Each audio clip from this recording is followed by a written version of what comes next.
everybody, welcome out to the Hang Time Podcast. I've been collecting people from RT like Pokemon here on the podcast channel. But today I have Blizzb3ar, and before we get into introductions, I wanted to say thank you for all the support on last week's episode. I believe Shinzo threw down a super thanks by paying for the video directly. So you can always click that dollar sign down below if you want to support the podcast directly. I promise you, it is catastrophically more than our YouTube ad revenue. So with that, make sure and share the podcast and tell a friend about it, or listen to it a second or third time on your favorite podcast apps. With that, Blizzb3ar, it's great to meet you. It's an honor to be here. I'm super excited. We have the cutest little podcast channel over here. We're the kings of 700 views as we continue to grow. But collaboration is key. So I'm gonna mooch off your social media. I'm gonna need you to tweet big. Of course, about this, because you're like famous. I asked who did I ask? I asked Kai about you, actually, about this podcast, because I saw that Kai was on it, and I was like, should I be on it? And Kai's like, oh yeah, it's a fun time. And I was like, okay, cool, okay. Kai is so sweet. I didn't know Kai. Apparently, Kai was like a Game Attack fan. She knew like deep cuts and stuff whenever we were Game Attack. We have a long storied history, but basically, I ditched it all for a new brand whenever we moved in our new studio. Yeah. But I talked with Kai because I like Snowbike Mike at Kind of Funny, and Kai with AH. It's like I really wanted to have her on, one because if AH wouldn't have hired her, she would be in Dallas right now. Yeah. Like Kai would be here working with me, because she's just the best, right?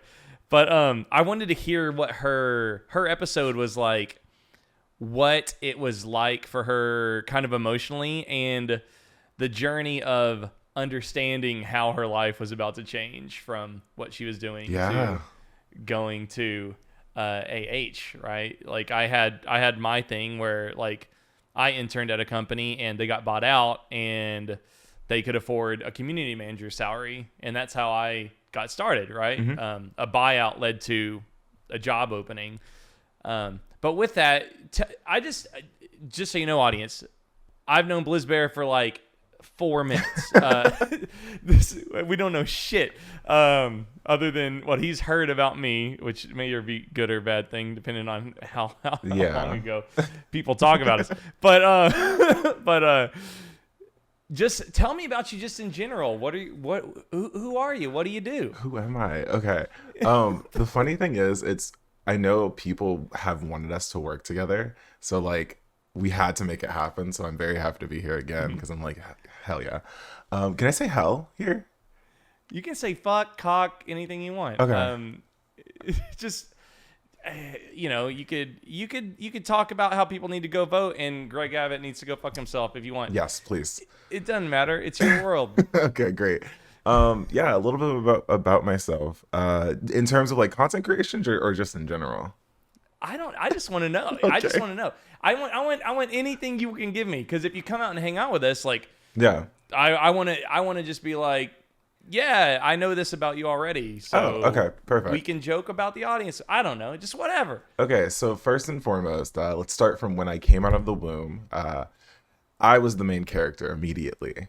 No, but what's kind of funny about that is when I was in my mom's stomach, she got really sick off of pork and beef. So when I was born, she cut out pork and beef in everyone's like diet. So I am the main character. So that is true. Yeah. I have the main character syndrome as well. I'm pretty narcissistic, unfortunately. Sean, you're also pretty. To give yourself credit, though. Oh my God, that's amazing. You're like perfect looking and complimenting me. I'm gonna die. Oh, Jesus. But other than that, I don't know. I always start with college. I'm a biochemist. I have a bachelor's of science in biochemistry, and for the longest time, I wanted to be a toxicologist or a doctor. But halfway through, I started realizing that what my goals were and what my dreams weren't my own dreams. They were what my parents wanted me to be. Mm-hmm. And so once I graduated college, I did try to get into the medical field, but then I realized I wouldn't have been happy there. So I picked up a job working for the government. So I started working for an engineering company.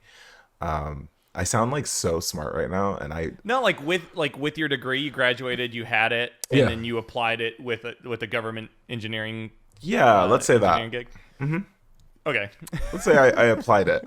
Um, because to be honest, don't know engineering at all. So being like, yeah, you can Fake it trust till me. you make it. Fake it till you make it. But I started doing that stuff, and there was I don't know, I was also unhappy in my job because I was doing something I didn't really see myself doing. I always wanted to be, surprisingly enough, a producer for a reality TV show. Okay. I wanted to be like a producer for The Challenge or like Big Brother or something like that. I always thought it would be Uh-huh. really cool. But that's nowhere near biochemistry, at least Okay. from what I understand. Side conversation. Okay. Let's talk about reality TV because like there's been this like I feel like there's been a shift.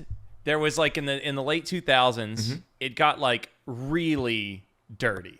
Like reality TV show like it went from like interesting and new to like bottom tier trash bag television. Yeah. But everybody watched it.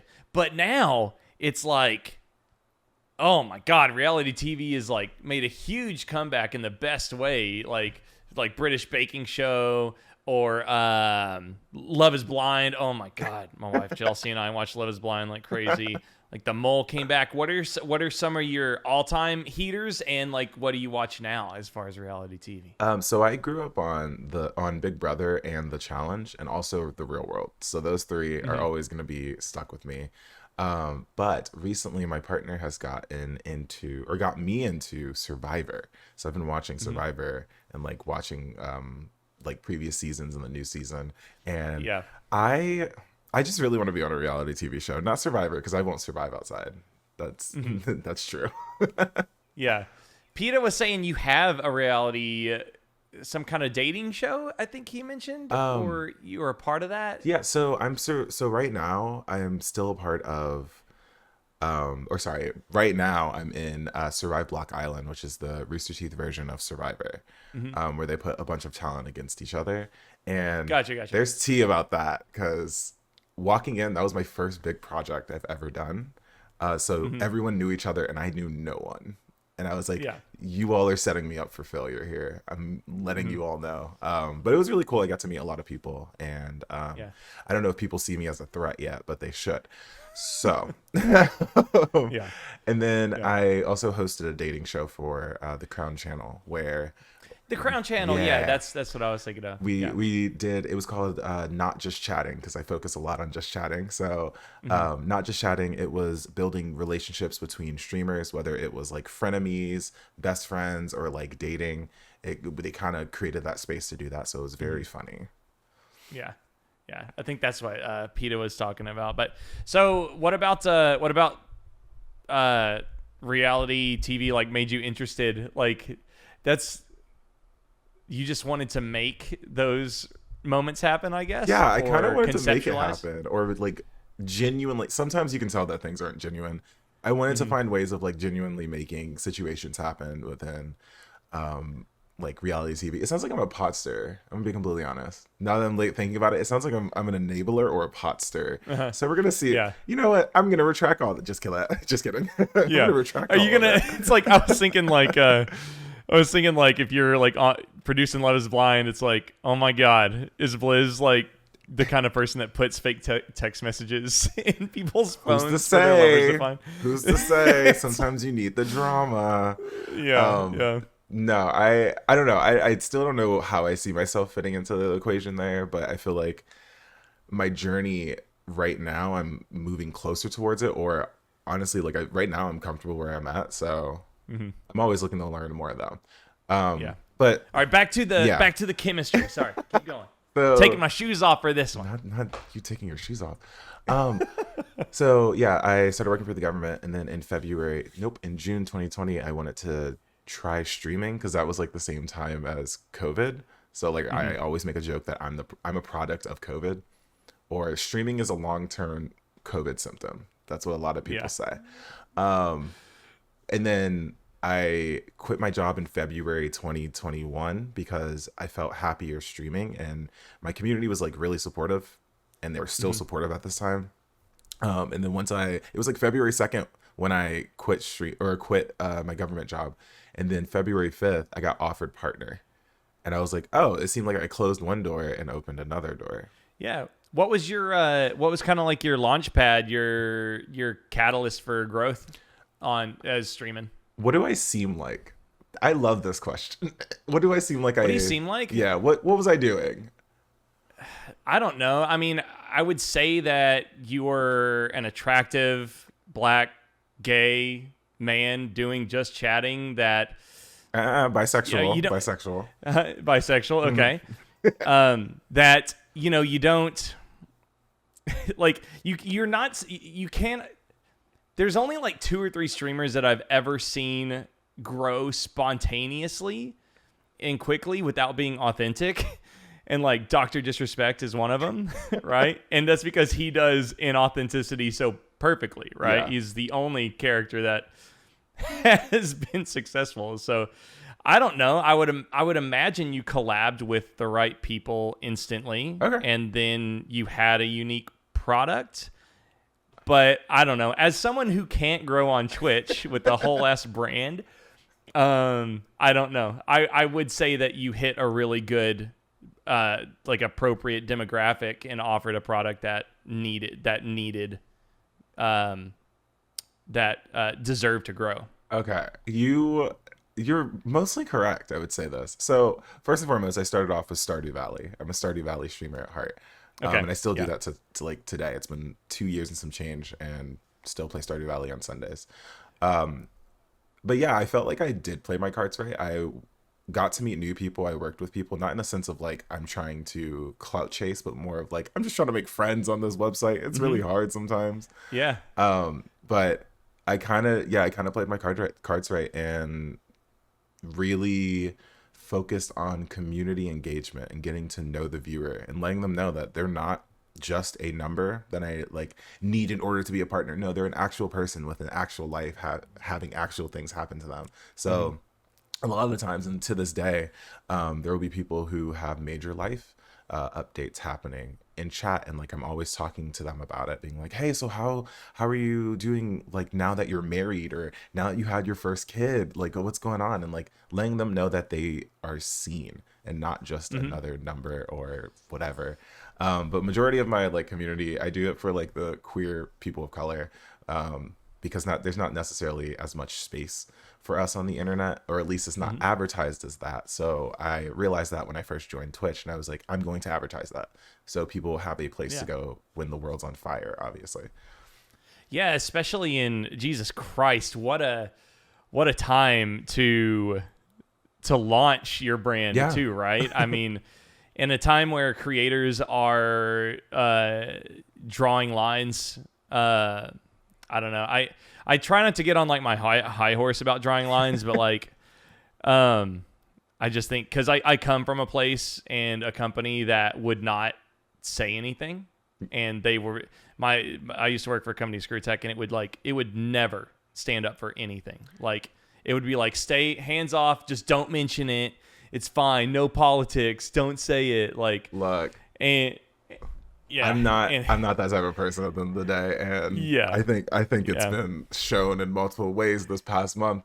But it's no, I know. I'm sorry. I didn't mean it like that. I didn't mean it like that. But I'm just saying like especially in COVID's times, like when like clearly the right is aligned in many things altogether that are not agreeable to people like me, or people like you, or companies like ours, right?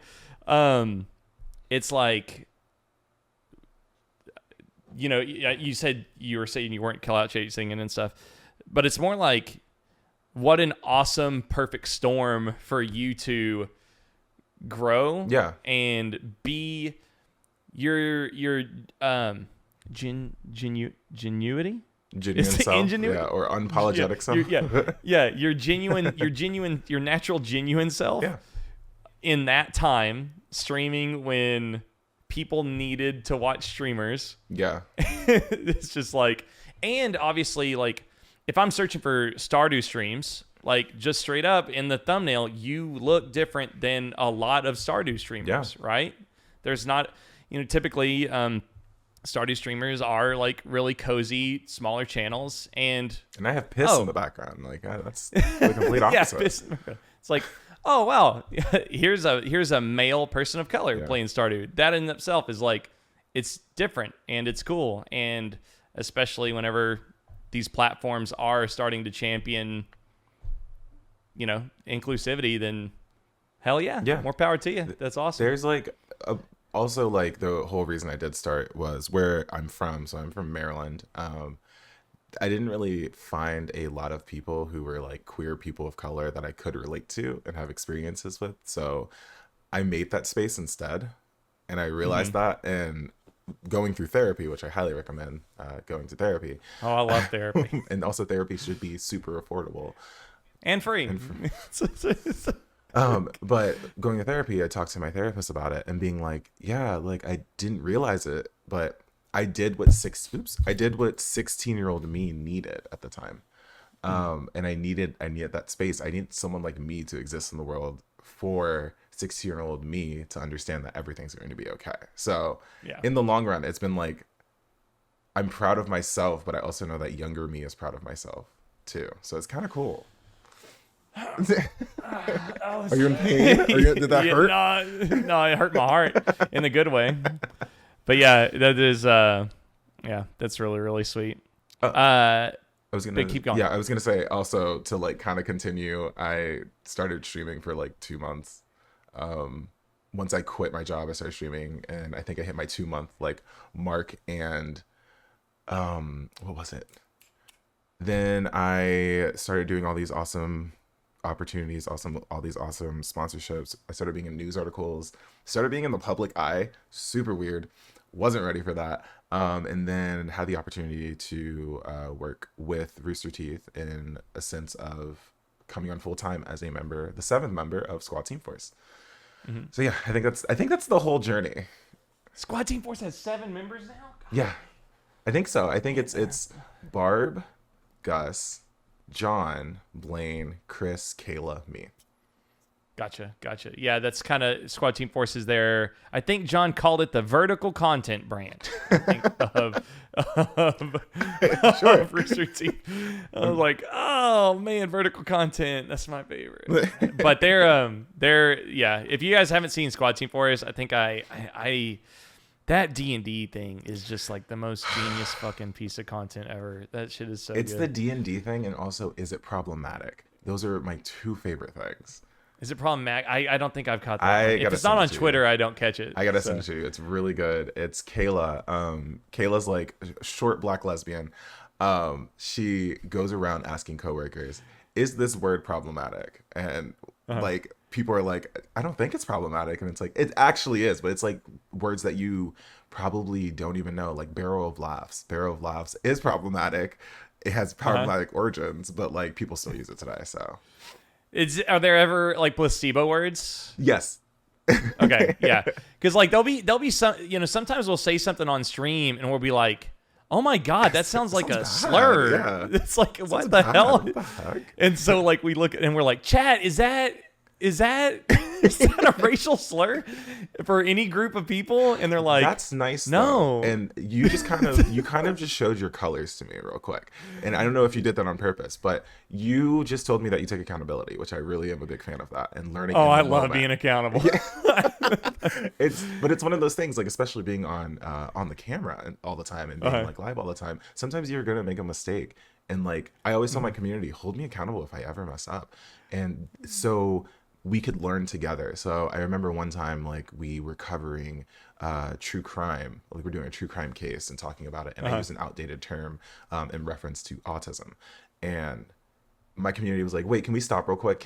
That term's not allowed, and like all that stuff. And we're like, okay, cool. Let's spend some time now as a community to research things and learn together. And also, thank you so much for holding me accountable about that. I had no idea, and I should have done more research about it. And so like taking that time to do that is so important, and you just showed your colors about that, and I enjoy that. You're a good person. Oh no, we we're all straight guys at Hang Time from a host standpoint. Chelsea, she runs like the back end stuff, but on camera, we're all straight dudes. So it's like we were talking about sexuality the other day. We were talking about if you are attracted to femininity or attracted to masculinity, and if that was the same realm as being pansexual. Yeah. And pansexual is attracted to any kind of what is masculinity and femininity like described as both? I don't know. So I mostly just say like personality, like parts don't necessarily matter. Yeah. But yeah, anytime. Yeah, we ask a lot of questions because we have a lot of chat that will hold us accountable. I think we had like somebody in our community like is like not a bigot at all. Like I've known them for like 4 years, right? And they did like they made like the identify as a attack helicopter joke. Yeah. And it was like, okay, well, let's talk about that for a second. We're not going to do that anymore. So yeah. And he was like, oh my God, I'm so sorry. Yeah. But that's nice that like, they're also willing to learn as well. That shows that you have a good community too. So you're just showing your colors everywhere right now. Yeah, we're pretty cutthroat. I think by the time this posts, I'll edit it out if not. But we're gonna be down for the extra live stream. Oh hell yeah. We're gonna do an IRL Mario Party with you guys. Heck yeah. Okay. I'll make sure this is okay. But we're gonna do a Mario Party there. Like we're all coming down. I think this is my first extra life, so I have no idea what to intel. I remember Kai being in a shock collar last year, and I'm like, what's going on? Yeah, it's gonna be crazy. But like I'm kind of scared because I'm gonna get a chance to like kind of show off Hang Time a little bit because we're like a rebrand of a brand that everybody in the RT community thinks is dead. Yeah. Like they think Game Attack died, and it like it's because I killed it, but we actually like have been around for 5 years, right? But I'm really scared because I'm gonna be like, yeah, if you're an asshole, don't come to our channel. like I've been criticized mostly by people who have been like expelled from the chat, obviously. Yeah. That I'm not inclusive because like, cool, you said that people who aborted babies are murderers. All of them. And now you're gone. And then it's like, how could you say you're inclusive if I'm not allowed? And it's like, well, I have family and friends. At that point though, that's when I start playing the mean card or like the bully card where I'm just like, like, how could you say you're inclusive but you're you banned me for saying this? And I'm like, okay, then I'm not inclusive. What are you gonna do? What are you gonna do about it? That's such a good I'm sorry. Like people That's such a good angle. It is. That's like the one I haven't thought of. People are like people online, like first and foremost, I believe everyone should go outside. That's first and foremost. Go outside, please. There's a world out there and you need to go experience it. But also, people online will like say things, like negative things towards me, like I don't even know what it is, but they'll like at me on Twitter and say like, oh, this and this, and my response is always, well, I'm still pretty, so I'm pretty fine, like right now.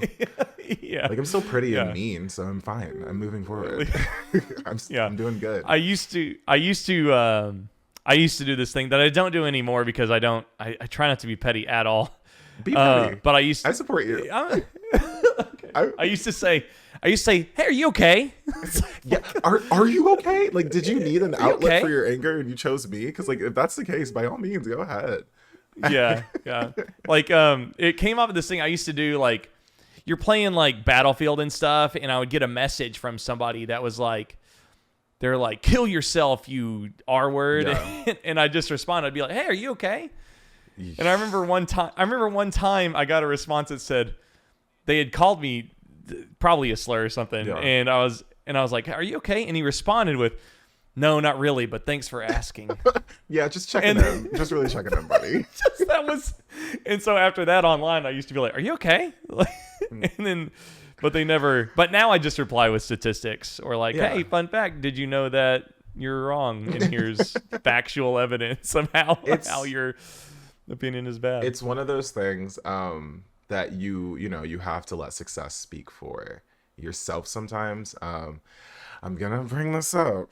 It's fine that I'm bringing it up because I am allowed to bring this up. But with recent comments of people saying that I'm a diversity hire and like all this other things, it first and foremost, never call anyone a diversity hire because it diminishes the work that they do. I am a very qualified content creator. There are articles written about me. I have won awards. I'm an award-winning streamer.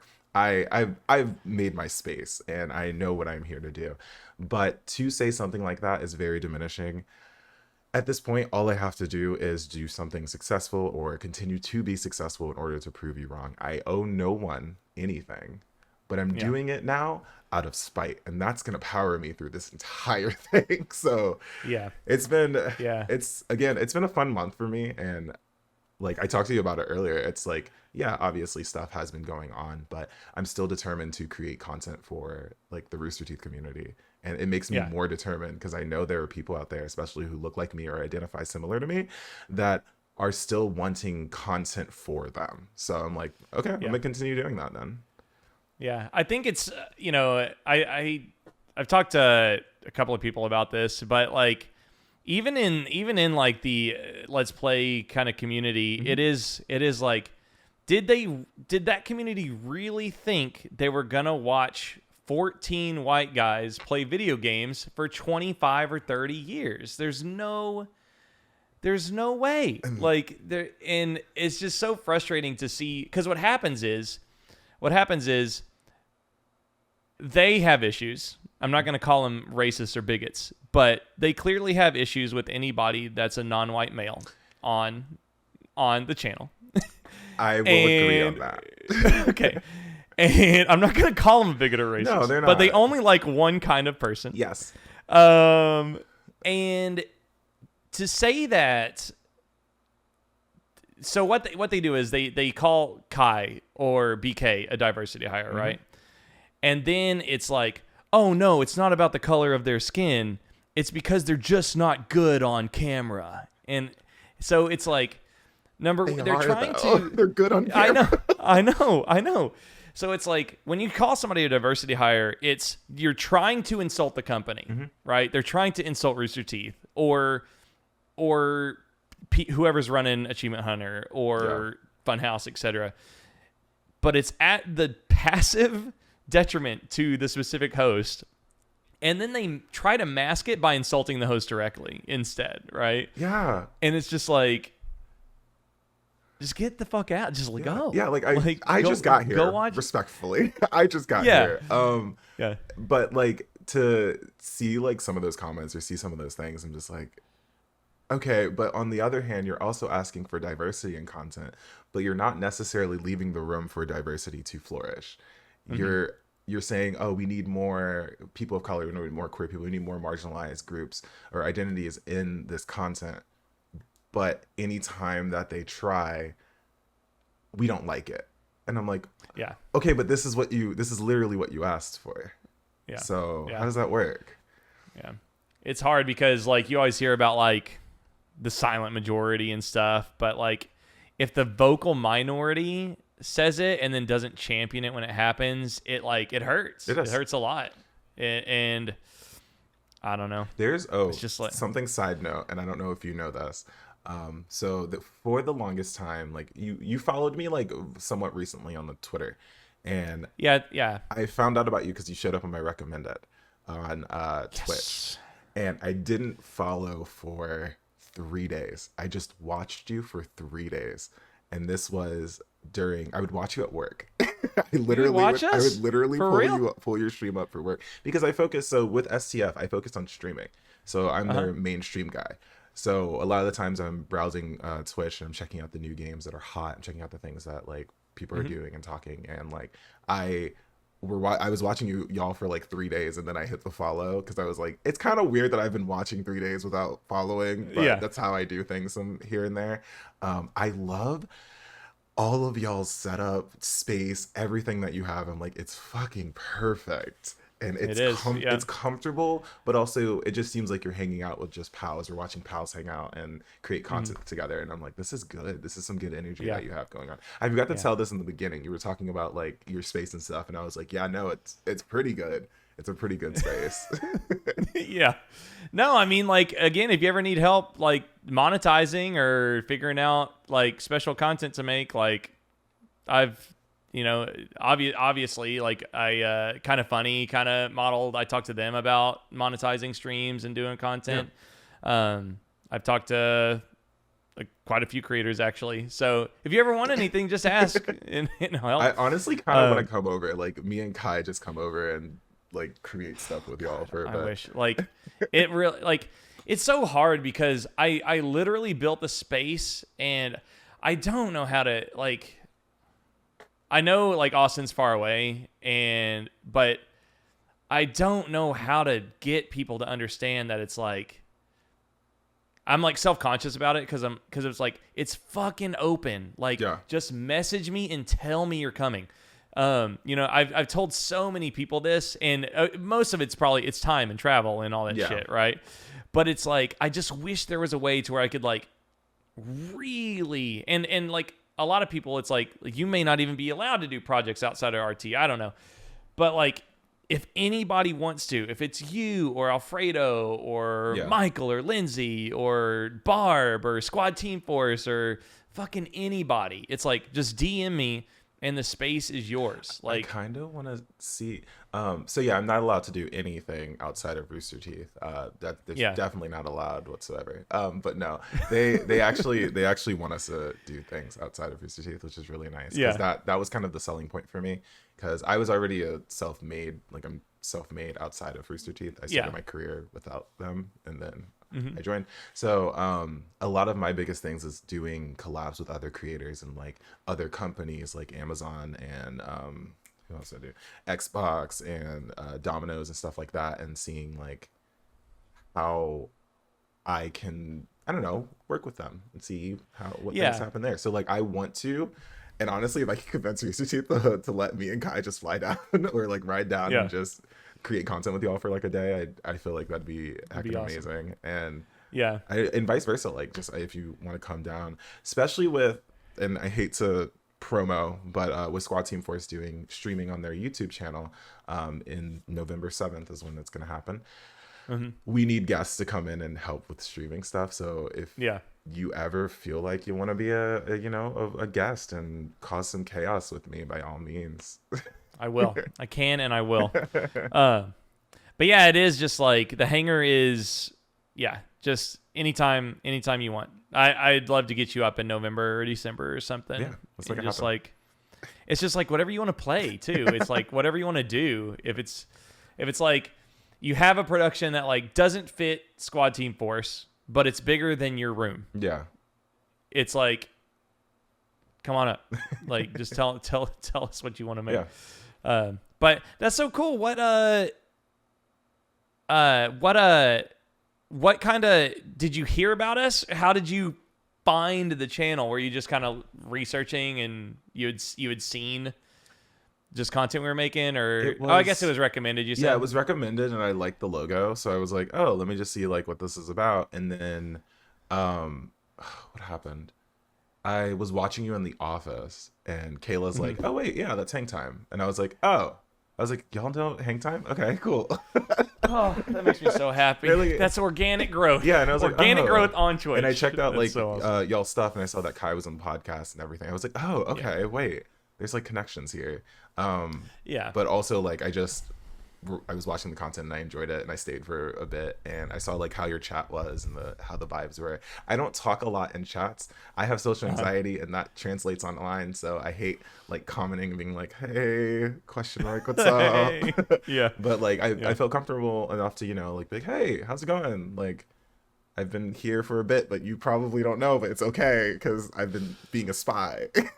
You never know who's watching. You never know who's watching, and I'm a good example of that. I'm always watching. Yeah. They call me Big Blizz. I was trying to do a Big Brother thing. It didn't work out. God. Like Big Blizzard. So, Big Blizzard. You can tip it upside down to make sure it doesn't fall out. What so besides kind of being a content creator, what did you you just started streaming while you were doing that government job? Yes. What was was there like a moment? This is kind of like I was talking about with Kai. Like, what kind of happened that you were like, oh my God, I could do this. You know, this could be all I did, you know, and you could quit. I was driving home from work one day and I just started crying listening to a song that said, "Am I living in someone else's dream?"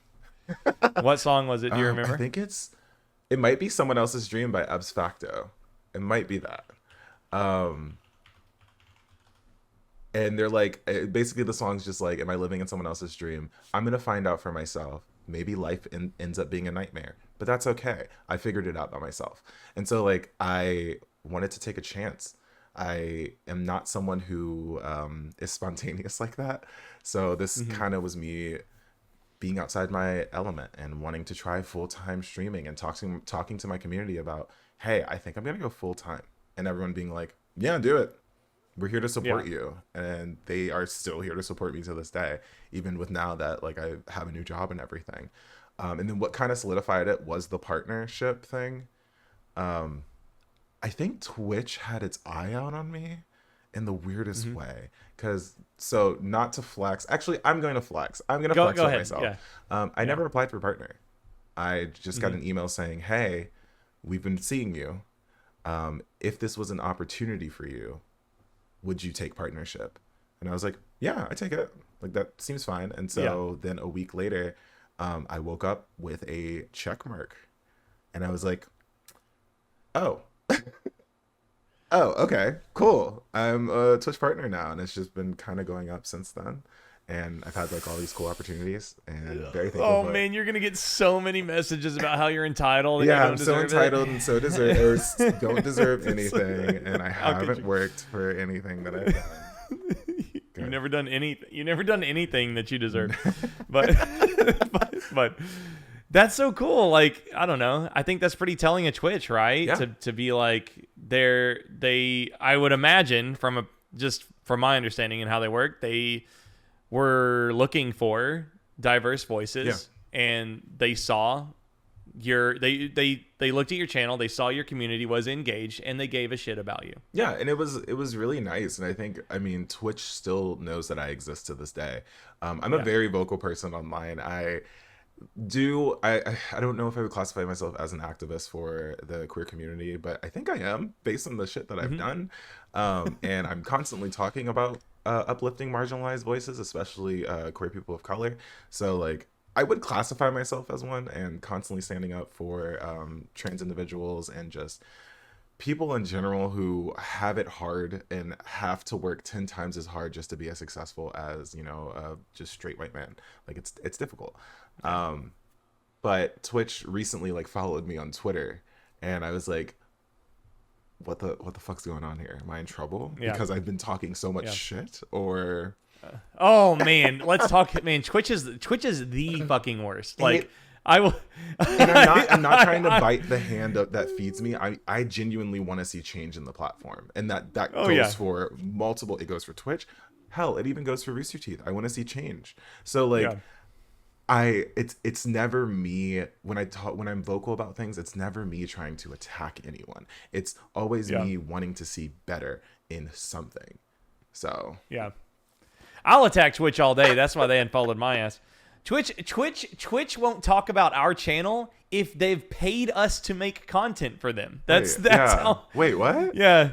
We did this road trip like a year ago, and I talk about this all the time, but we did a road trip where we streamed 7,500 miles around the country. We streamed 21 days, and we went from Dallas to Austin to Bruce Green in LA to Kind of Funny in San Fran, and we drove all the way to Chicago and then New York and then down to Florida. And Twitch paid us, like, not the whole thing, but like they gave us a couple of $1,000s to support it. And we were live for 21 days, and like did they promote you? No, not a single tweet or reply to our tweets. We also did this March to the Top thing a while ago. We were the number 8 sub 2 streamers on the entire platform. Like, we had more subs than like Tim the Tatman and stuff. And I was like talking to my partner manager. Oh my God, can you believe this? Like, we're the hottest. We have 32,000 followers and 36,000 gifted subs. Isn't this amazing? And they just like ignore us. They've been doing that. I've noticed that they've been ignoring people like that, because I'm pretty sure who recently had like a lot of stuff. I think Kai or something, or I forgot his name. Someone they had. I don't know. Twitch did not recognize them whatsoever. Yeah. And it's just like, yo, y'all compensated us for this. Y'all don't want to tell people about it? Yeah, that's weird. And then their president just looks like the scariest old white man in the history of anything. Oh my God. The guy who made the blog post. Ugh, yuck.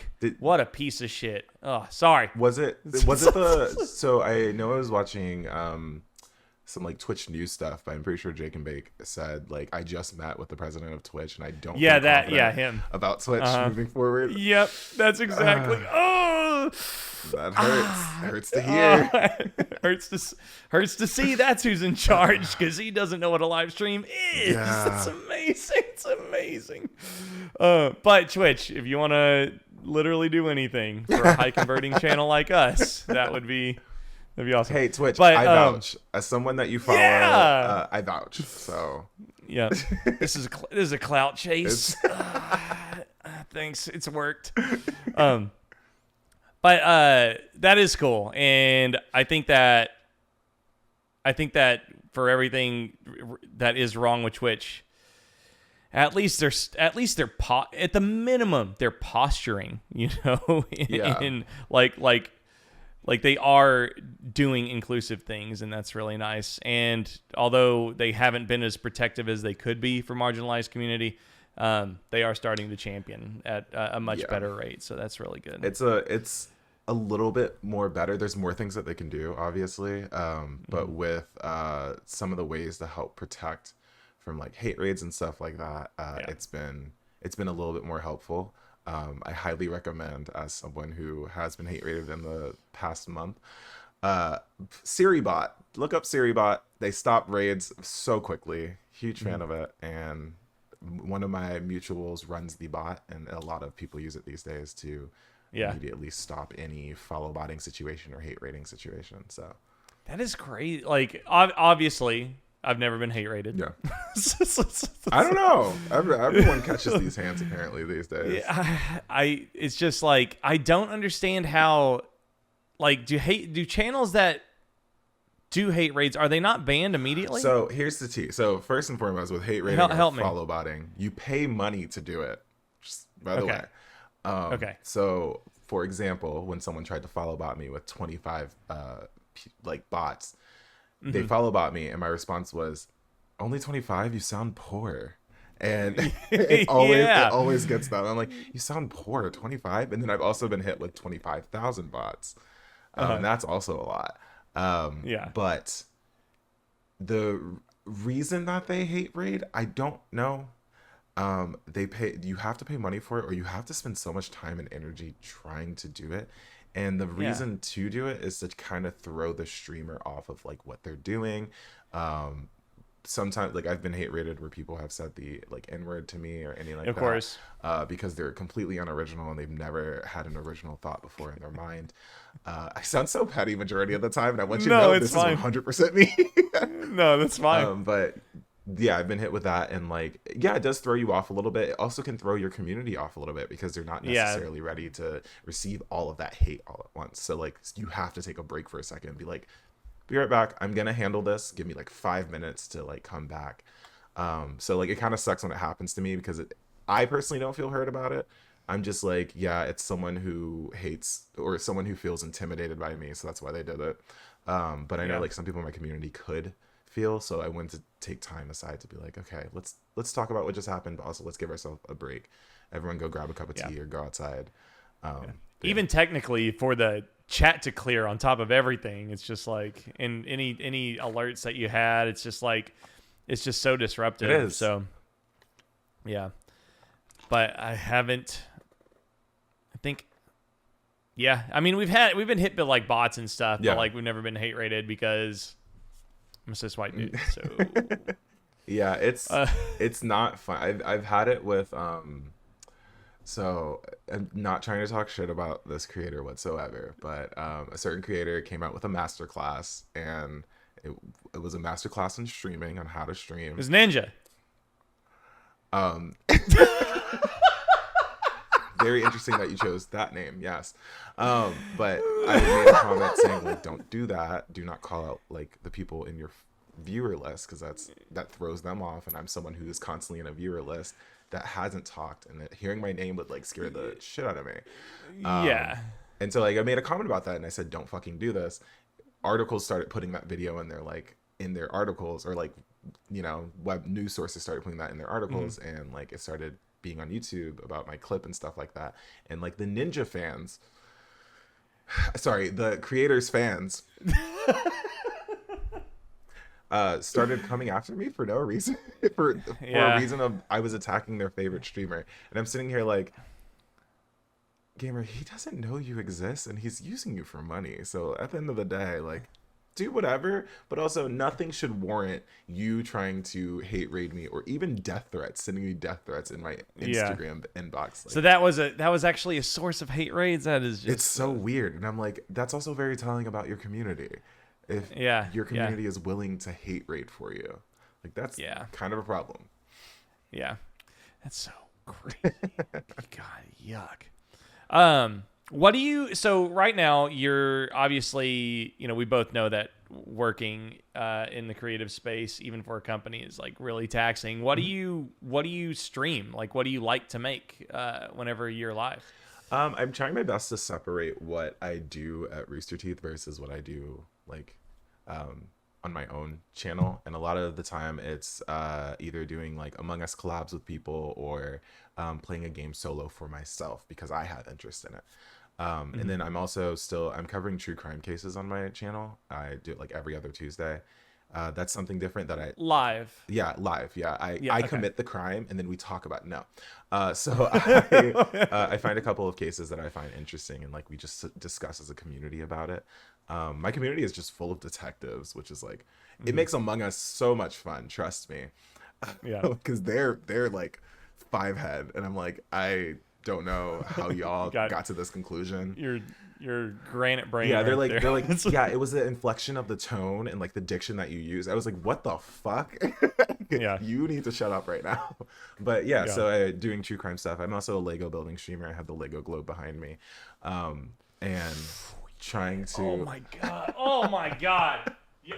Talking about younger versions of ourselves. Look how. Oh my god, I'm scared. Man. If I was 6 and my 34-year-old self told me I would have a backlog of Lego sets. Oh my god. Oh my god. You have a backlog. I have a backlog of Lego sets. Oh my god, you need to get to do I okay, I'll come over and we can just build Legos if that's what you want to do. This one. Oh my god. I got the Bugatti. Somebody a community member sent me this one like 2 years ago. And I unbuilt this shit. Oh my god. I can come over and we can build Legos. Oh my god, yes, please. I got all this shit. Oh my god. You and me, Legos, all day. I'm just saying. Yeah. My dumb God, what a piece of shit I am. 34. I got 14 Lego sets over here. Hadn't even been opened. Yeah, I never had Legos as a kid growing up. So like this was something different for me. And when I got my first Lego kit, like streaming. So when I was like, no, actually last year. So 25, when I was 25, my community was like, let's build Legos. And I was like, okay, I'll buy a kit. And the first one was like the bonsai Lego. But like now I've had the globe, the Starry Night, bonsai. I've got the bonsai right there. And then like, I think I have the tiger, all of it's in a box right now because when we moved to Austin, some of the things got broken, so I have to rebuild. So I'm in my rebuild era right now. Yeah, Legos. But that's awesome. So your first set was when you were 25? Yeah, I'm 26 now, I think. You're 26. Yeah, I'm 26 now. Oh my god. Here we go. This is why I don't tell people my age sometimes, because I'm like, yeah, I'm 26, and like I'm the youngest in my office first and foremost, and I didn't realize that until like last week when someone was like, "Yeah, you're the youngest, right?" And I was like, "Am I?" Okay. Yeah. Yeah. Yeah. Blaine's like 50, Barb's like 37. Oh God. John Reisinger's like, 46, 100 years something like old. that. Yeah. But so like tell me about like the Rooster Teeth offer and kind of what it's like to juggle that like in our kind of situation, it's like if I hire somebody, they kind of have to be all in on the brand because our fandom comes from the audience, Yeah. right? I don't know what I would do if it was like, or how the guys would feel if I was like, hey, sorry, my solo streams made this much money. We're not making payroll this month, right? Yeah. But like, so like with Hang Time, it's like whenever I hire somebody, it's like, okay, we're all in, and you're paid proportionally to like how we do, right? Mm-hmm.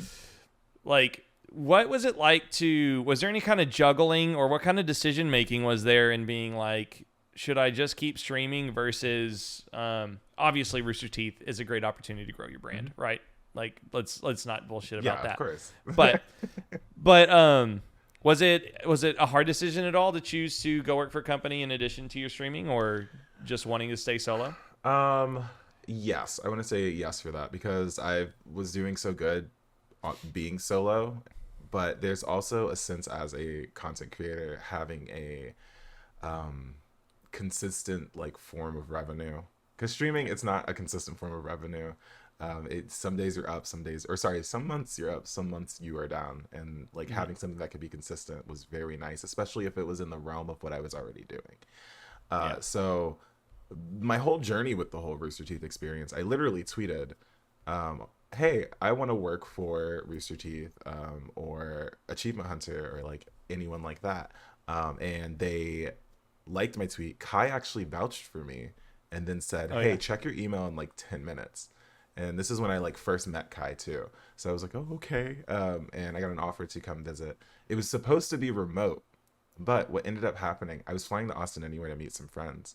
And they were like, do you want to just come into the studio and play with Achievement Hunter for a little bit? We did. We played Dead by Daylight. It was a fun time. This was the first time I've like been in a studio with a team creating content together like that. And I was like, oh, this feels really weird. But like I had a lot of fun, and like my community was super supportive about it.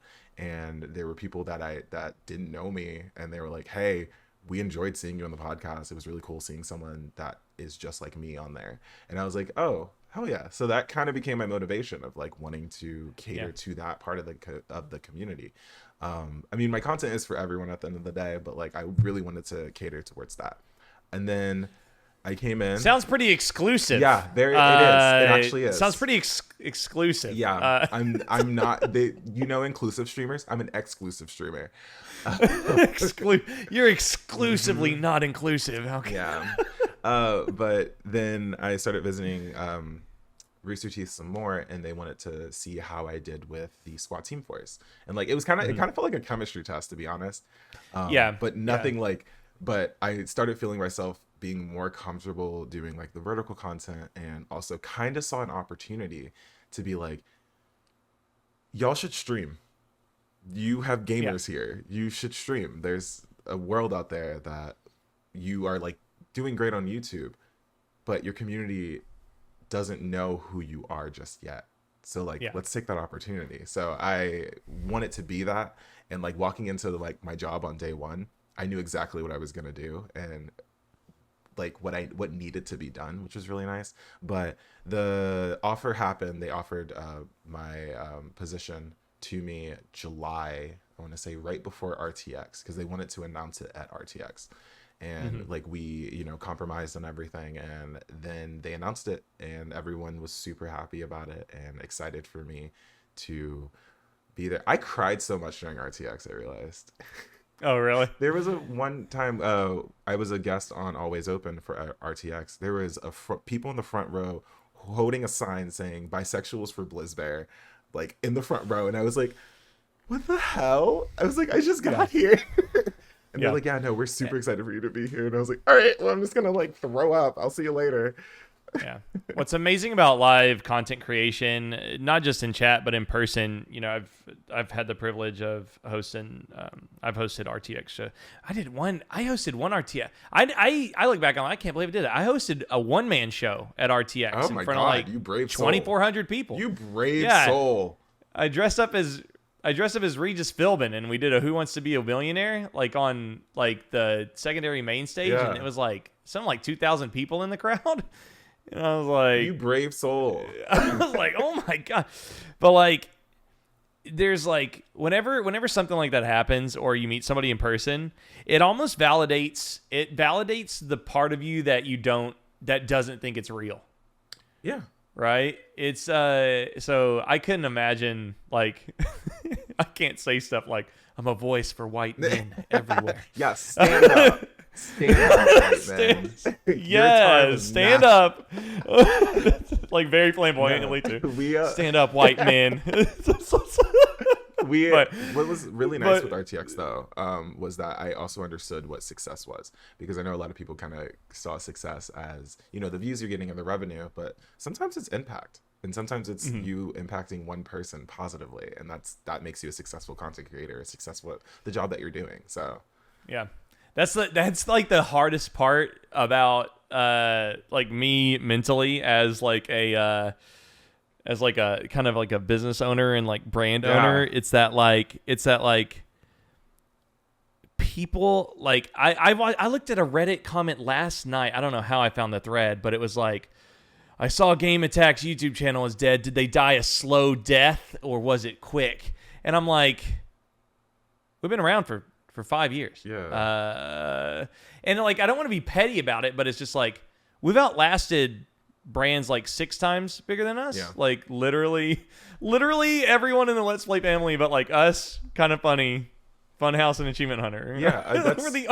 we're the only ones that made it, right? Yeah. That's why that's so weird. Also, if you don't want to be petty, that's A-okay. I will be petty for you. And there's like a Twitter meme of like, I don't mean to be a hater, and like your friend comes in that's like, oh, I'll be a hater. I don't mind. That's me. I got you, Sean. I got you. I'll be your hater. Yeah. But it's like people see Game Attack as a failure. Yeah. And it's like I have a staff of 4 and a new studio, and I just want to like rub it in people's faces. It's like, hey, we've collabed with people as Hang Time that like wouldn't work with us when we were Game Attack. They straight up would not be a part of what we were doing because we were assholes, right? Yeah. And it's like and so success for me is like, it's just payroll, and it's am I happy making payroll? Yeah. Right. So it's like, you get all this hate because it's like, they don't have anybody watching, like their YouTube channel's gone, and it's like, oh, you have people watching. I'm literally watching it, so like that person's wrong now. yeah, but it's like, oh, there's not 20,000 people watching, there's not YouTube video. It's like, it's like to them, to like asshats, it's like you can't even validate them with your existence, just because they don't understand quality audience, or they don't understand like that. I care about one thing. Can I do this full time and have fun? And they don't quantify that as a success. So no matter what I do, like to them, I'm going to look like a failure. Right. And it's so weird to think that like, I don't know, just after talking with all you guys, and talking with the Kind of Funny guys and talking with other brands, it's like people watch us. Like it's just like,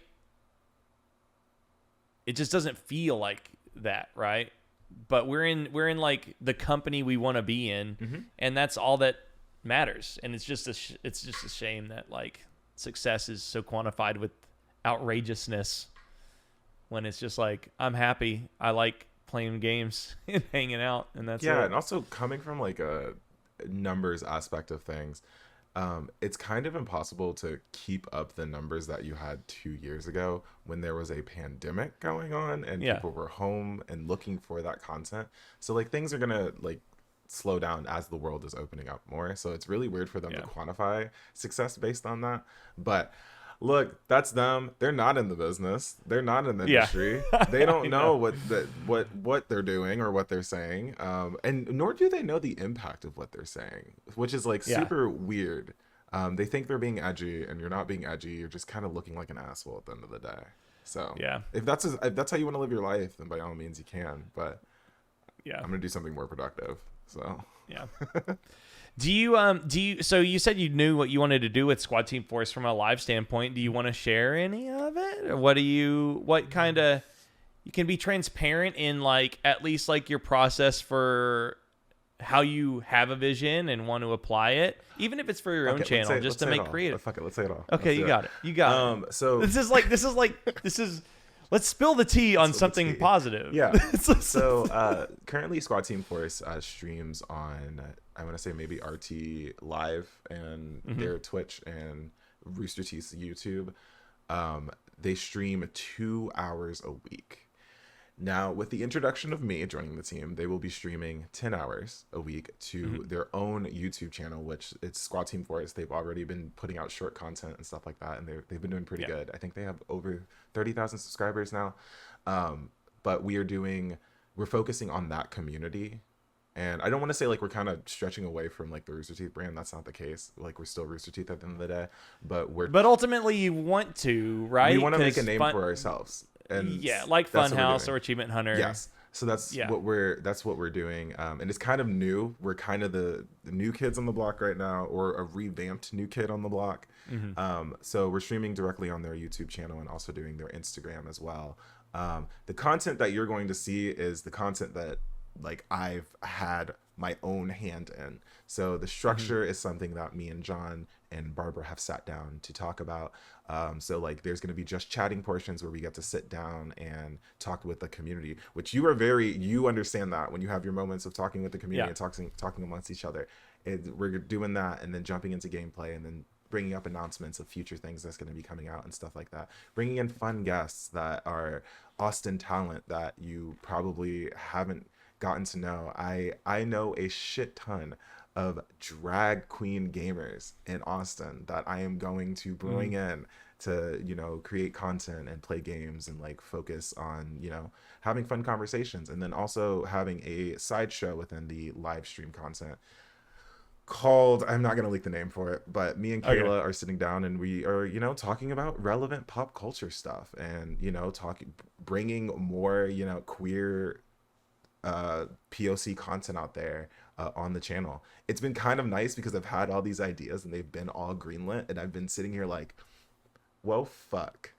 So now, because I did the mistake of you just give them everything and be like, hey, hope one of them gets picked, right? One of them gets picked, and then all of them got picked, and then you're like, oh shit. Okay. Yeah. So the one of the hardest things is obviously I don't answer to anyone anymore. But one of the hardest things, one of the hardest things about being like a content creator in general, especially if like it's a project that you need approval or you need help to make, is somebody saying yes. It's like, oh, like, uh-oh. Yeah. But I will say, because of, and addressing the elephant in the room, the shit that's happened with Rooster Teeth in the past month, I'm very happy that things have been brought to light, because I'm also able to show that there is change, and I am now given the room to show that there is change, and it's made me more passionate and more determined to prove to the community that, hey, we're doing some cool shit, and we're doing shit that is really going to explore the diversity of content, but also the diversity within ourselves. So I don't know. I'm excited. I think obviously I've read it. I've read, community feedback and stuff, but it's just like, I hope that the community understand, if there's any RT community watching this, I hope you guys understand that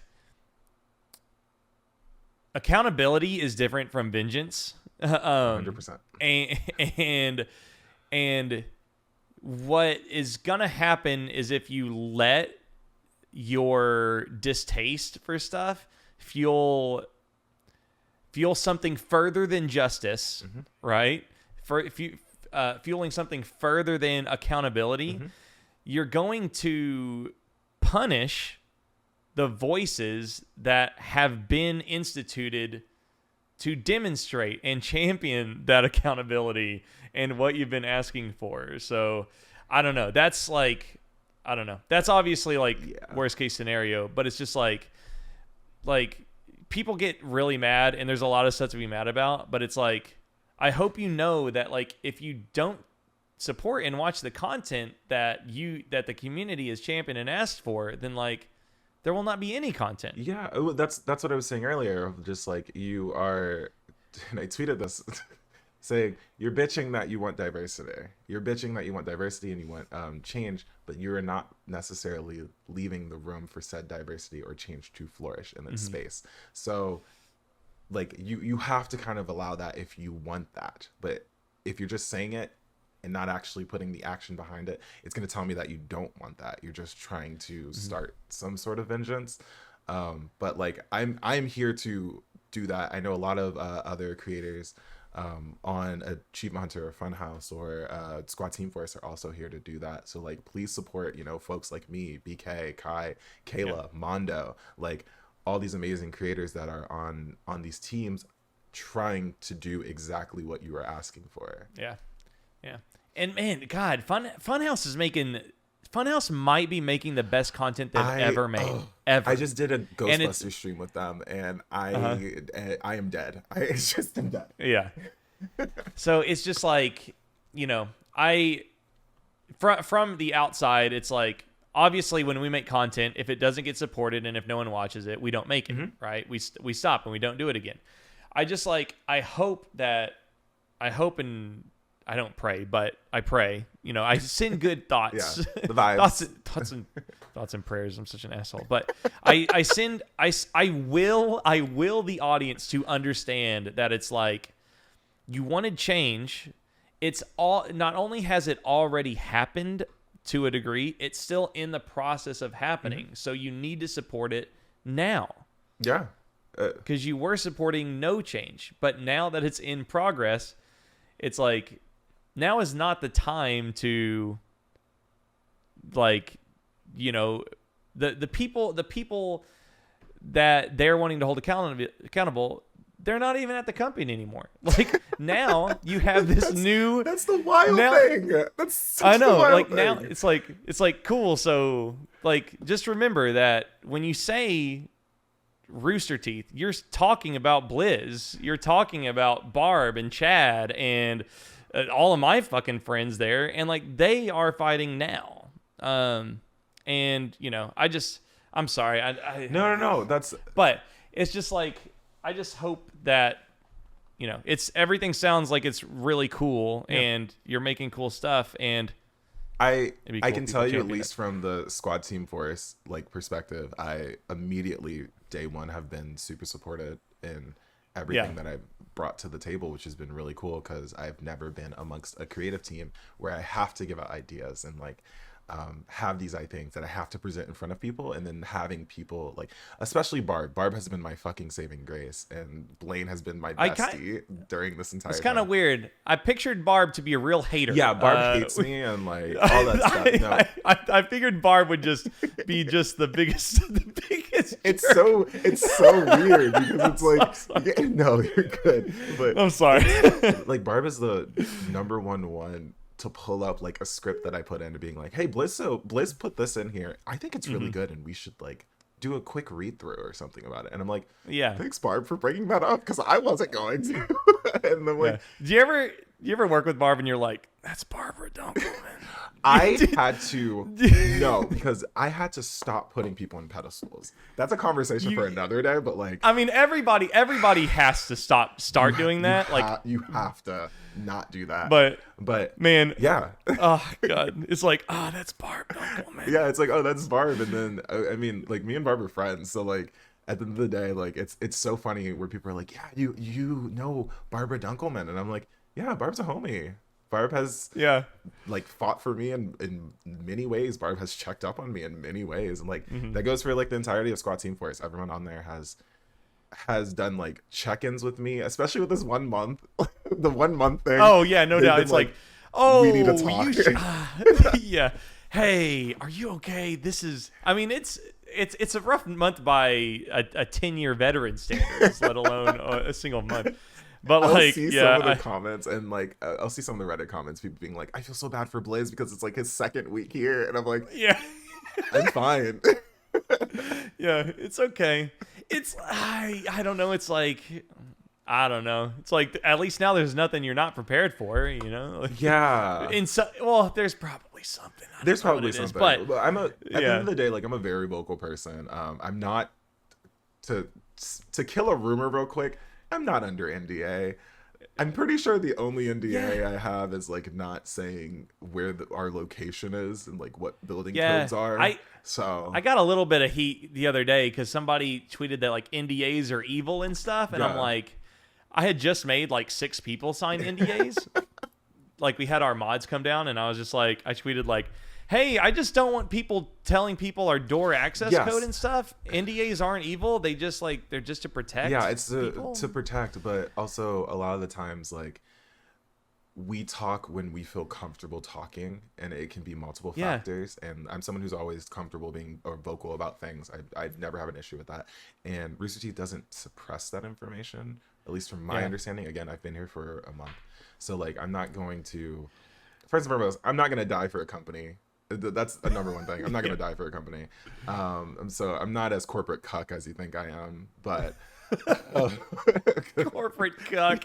I'm going to start calling Grayson and PETA corporate cucks. Like, I'm not as corporate cuck as you think I am, but more of like, I am still going to continue, you know, being vocal about my experiences and also being vocal for marginalized folks. That's what I've been doing since day one. So I'm going to continue doing that, especially online, and having like the platform that I have. So I don't know. It's just been a fun month of understanding and researching the company itself and also the community itself, and understanding how I can continue moving forward and, you know, making the content that I do for those, like, for the folks out there that want it. Even if you do say something, though, it's like Chad tweeted something that was like, oh, man, that was good to Chad to say. And then everybody was like criticizing Chad for what he did say. He was like, oh, Chad just trying to be nice about it. It's like, yeah, Chad's a good person. Yeah. So this isn't my story. And someone took like Rooster Teeth out of their bio during all of this. And like, Reddit immediately went, oh my god, this person just got fired from that, and it's like, I saw that. Yeah, no, they just took it out because, like, you know, there's some harassment going on amongst people, and like, we have to protect ourselves and stuff like that. So a lot of the things people read into, and it's like, hold on, like, you gotta take a breather and understand what's happening right now, and like, that people are, you know, trying to protect themselves from getting hate. So it's been a wild time. Yeah. It's another round of fodder for the drama channels and shit like that, but nothing more. Yeah. The with Squad Team Force, what is your do you have like a cool title? Are you like director of stream ops? No, but I could talk on. I'll go in tomorrow and ask if I can get one of those, because that sounds really cool. I have a producer and content creator for him. So gotcha. I have so like there's this thing on the channel that we say I was talking to like a girl at the vet, right?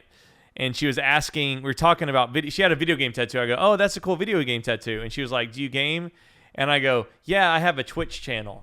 It was like, oh, it's like, it just doesn't.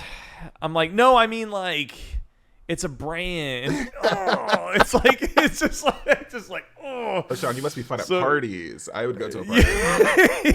Yeah, so you should just go in there and be like, I have a YouTube stream. I have a YouTube channel. I went to Armando Torres. He's with Funhouse. He also does. He's a comedian, so he does comedy shows. He did a comedy show in Austin, and the other comics were like picking me because here's the fun part.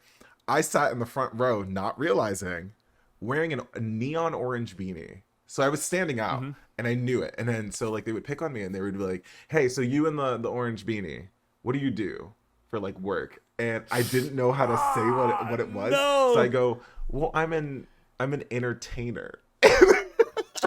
Oh, that's pretty fucking hot, Blizz. Yeah, they were like, "Oh, Jeez. entertainer. Okay, I'm not gonna dive into that." And I was like, "Thank God." Yeah, I'm an entertainer. I didn't know what to say. Yeah.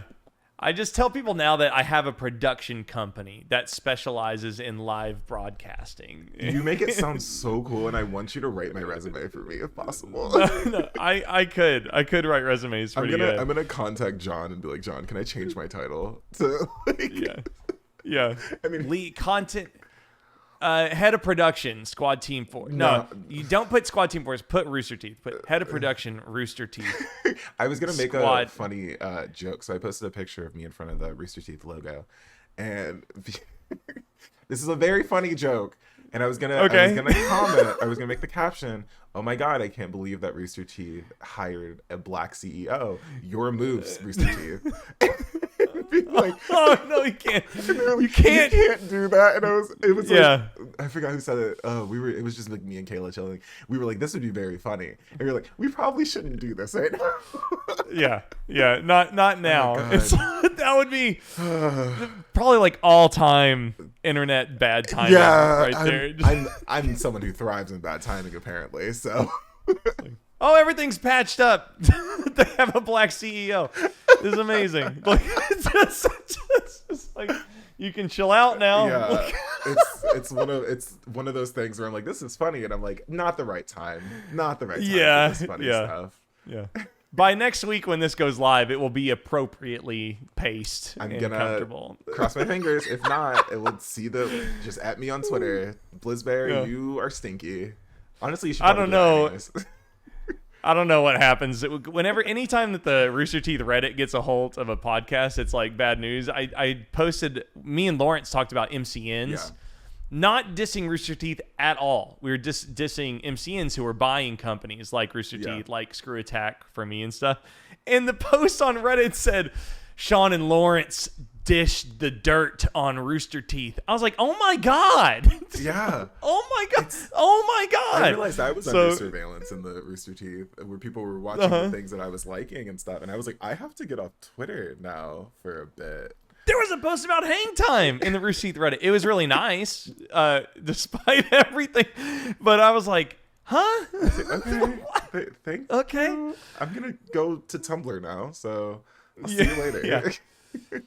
Do you have any personal projects you're working on right now outside of Rooster Teeth? Just my Twitch channel, Blizzb3ar on Twitch, and also Blizzb3ar on every other platform as well. I create my own content. I mostly stream a lot. Like I'm gonna be streaming after this. Okay. But yeah, I post just content on TikTok. I am a menace on Twitter, so definitely follow that. I used to want to get verified on Twitter. I don't know if that's the case anymore. And then, Twitch. Oh, you're not an Elon Musk fan? Thank God he's standing up. Thank God he's standing up for the boy. It's time that someone is standing up. Oh, man, you're not a fan? Shit. The whole podcast is deleted now. Oh, no. The thumbnail is going to be half your face and half Elon Musk's face. That would be great. That would be great. I'm a fan of clickbait. That is great clickbait. It's gonna be Blizzb3ar cuddles with Elon Musk. Watch live right here. Just great clickbait, and people are like, "Oh my God." Yeah, no, it's hilarious. I'm always a clickbait person when it comes to my stream. I put my stream notification, deleting my Twitch channel, and people are coming like, "Oh my God, you're deleting your Twitch channel?" And I'm like, "No." No, like, you just got clickbait. No, like, welcome in. It's good to see you. Yeah, that's awesome.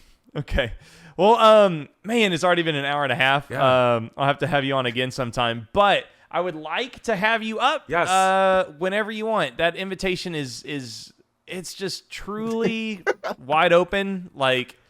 Just DM me. I'll give you my phone number. You call me. But again, you can find Blizz on all those platforms, including the Twitter if you want the most Unhinged shit. But thank you guys for watching the podcast. Make sure and leave a comment and give us a thumbs up. You can check out last week's episode, or not last week's, but our last episode period, which was about 2 weeks ago. We're currently in the process of building our own podcast set to where we will punctuate our regular Grayson, Peta, and Sean Hangtime podcast with special guests like Blizz right here. So make sure and support the streams whenever you come in. Support Blizz. And remember, we're not live on Wednesdays in November, so you can go catch him whenever we're off. You guys have a great day, and thanks for joining me, Blizz. You're the best. Thanks so much for having me.